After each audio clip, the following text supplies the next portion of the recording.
सगळ्याच बायकांची चैत्रगौरीच्या हळदीकुंकाची लगबग सुरू झाली असेल आणि चैत्रगौरीचे हळदीकुंकू म्हणजे त्यासाठी लागणाऱ्या कैरीची डाळ कशी करायची ते आज आपण बघणार आहोत.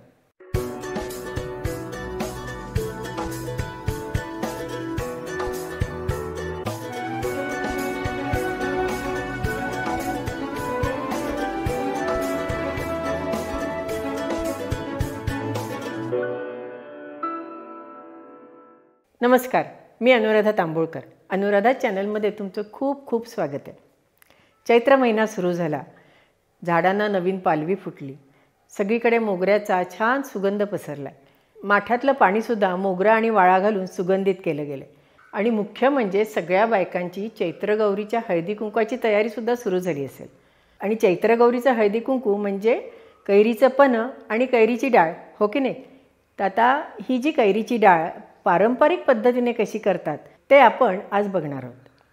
आता पहिल्यांदा आज आपण 1 वाटी हरभऱ्याच्या डाळीची वाटली डाळ करणार आहोत बरं का.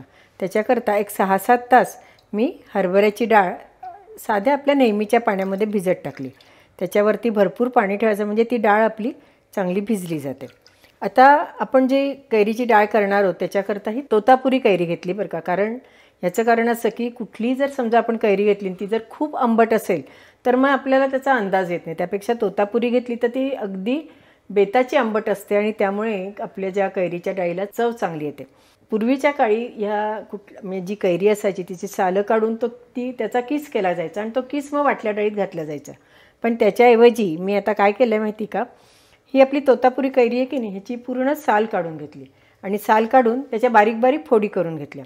आता आपल्याला आवश्यक तेवढ्या ह्या कैरीच्या फोडी आणि ही जी आपली हिरवी मिरची आहे हिचे तुकडे करून आपण मिक्सरमधनं ते बारीक करून घेणार आहोत. त्याच्यामुळे काय होतं, आपला वेळही वाचतो आणि ती जी आपली डाळ असते त्याला चव चांगली येते. तसंच आपल्याला भरपूर कोथिंबीर, हिंग, मीठ आणि साखर आणि शिवाय तेलाची फोडणी म्हणजे तेल, मोहरी, थोडीशी चिमूटभर हळद हे आपल्याला मोहरी करता लागणार आहे.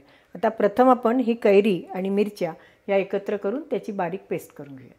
आणि त्यानंतर हे जे पाणी आहे की नाही हे सगळं मी आता चाळणीत म्हणजे ही डाळ चाळणीत टाकून पूर्ण निथळून घेणार आहे आणि मिक्सरमधनं ही डाळ बारीक करणार आहे. पूर्वी आम्ही खलबत्त्यामध्ये ही डाळ वाटत होतो आणि अगदी पेस्ट नाही करायची या डाळीची, असं अरदबोबडी ठेवायची म्हणजे ती चांगली मुरते आणि चवीला चांगली लागते. आणि मिक्सरसुद्धा फिरवताना आपण सुरू करायचं बंद करायचं असे एक सलग आपण 1 मिनटं किंवा अर्धा मिनटं ठेवायचं नाही. आणि त्याच्यात जर थोडंसं पाण्याचं प्रमाण जास्त झालं तर त्याची पेस्ट होते.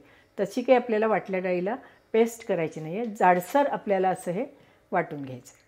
हे पाहिलं का आपण ही कशी छान आपली मिक्सरमधनं डाळ बारीक करून घेतली. पण त्याच्याबरोबर तुमच्या हेही लक्षात आलं असेल की याच्यात काही हरभऱ्याची डाळ तशीच आहे आणि आपल्याला अशाच पद्धतीने हे वाटून घ्यायचं. आता ही आपली डाळ वाटून झाली. आता ह्याच्यात आपण एक बाकीच्या गोष्टी टाकूया. आता हे आपण मग मी तुम्हाला सांगितलं की नाही तसं कैरी आणि मिरची हे आपण छान वाटून घेतलेले ते आपण आता पहिल्यांदा आपल्या डाळीमध्ये घालणार आहोत. मिरची घेतली तीसुद्धा मी कमी तिखटवाली घेतली का म्हणजे मग काय होतं, स्वाद तर डाळीला येतो परंतु आपली डाळ फार तिखट होत नाही. आपल्या आवडीप्रमाणे जितकं आवश्यक आहे तेवढं आपण ह्या डाळीमध्ये घालून घेतलं आहे.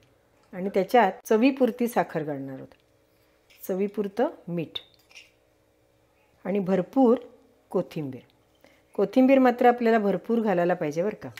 हे सगळं आपण आता हलवून घेणार आहोत.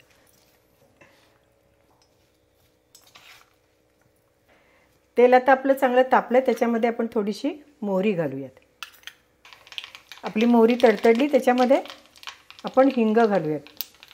हिंगाचं प्रमाण थोडं जास्त ठेवायचं आणि अगदी थोडीशी हळद घालायची कारण आपल्याला डाळीचा जो नैसर्गिक छान रंग आहे की नाही तो काही आपल्याला बदलायचा नाही. फोडणी गरम असेल तरी घातली तरी चालते, नाही तर शक्यतो ना गार करून घातली फोडणी तर जास्त चांगलं. आता आज आपल्याला गडबड आहे म्हणून आपण गरम फोडणी घातली, पण नेहमी फोडणी गार करून घालावी तरीसुद्धा चालू शकतं. अशी आपली ही मस्त छान आंबट गोड चवीची कैरीची डाळ तयार झाली. पाहिलात किती झटपट कैरीची डाळ आपली तयार झाली.